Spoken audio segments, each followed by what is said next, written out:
CTV Morning Live. As I mentioned, we're here at the Maplesoft Cancer Survivorship Center, and we are talking about the cancer coaching. Jennifer's joining us, a psychologist and one of the first cancer coaches of this kind, and it's wonderful to have her here at the center. And really, the concept really coming true and coming to life with you, Greg. And so I have to ask you, over 2 cups of coffee, this whole idea is generated. Yeah, it was myself and the president of the Ottawa Regional Cancer Foundation, Linda Egan. We sat down for a coffee a couple of years ago after my first surgery, and I said, Linda, there are so many holes in the healthcare system between your initial diagnosis and then living with cancer. Imagine this. You go in to see your doctor, you know something's wrong, you're not feeling right. They do some tests, your doctor sits you down and says, Lianne, you have cancer, I'm very sorry, but this is serious, we want to do radiation, we want to do surgery, and have a nice day.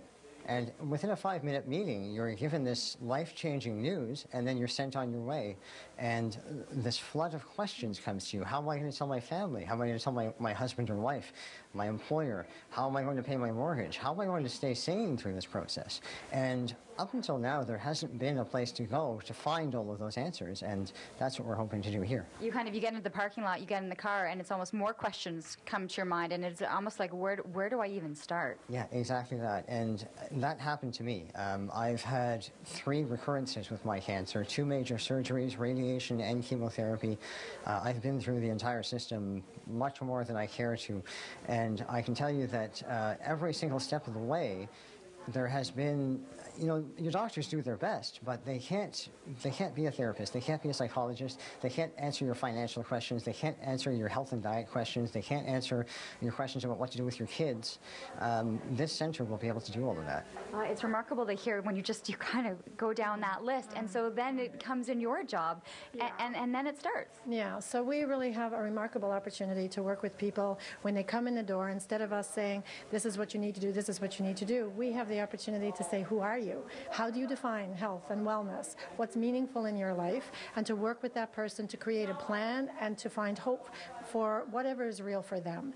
And so our opportunity here is to have real conversations with people and to support them in what they define as important for them across the entire spectrum. So from the time they're diagnosed, as Greg was talking about, through their treatment, post-treatment, whether it's financial needs, psychological needs, emotional needs. If we don't have those resources, we access them within the community.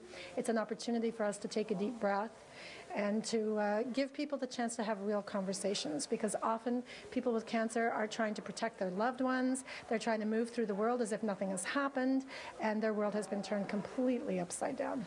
And you talk about even the children. Right next to your office, when we're in your office, is a studio where we know the children are able to come in and benefit and express themselves. Because cancer doesn't happen to one person, happens to an entire family, happens to a social network, and often children get caught in this system where we're not comfortable having these conversations. So children know there's something going on, but they can't really understand it. So we're providing services to the entire family, caregivers, spouses. I have many people come in to see me who love and are caring for the person dealing with cancer, but they don't know what to do with that. They don't know how to process that themselves. This focus on staying positive, but at the same time being able to have real conversations, to be able to be a comfort to them and to have some support themselves. And I have to say, even in your office, you have that comfort level of just, you walked in here, and you can't smell on TV, but there's this soothing scent to the room and to just the environment that you're in.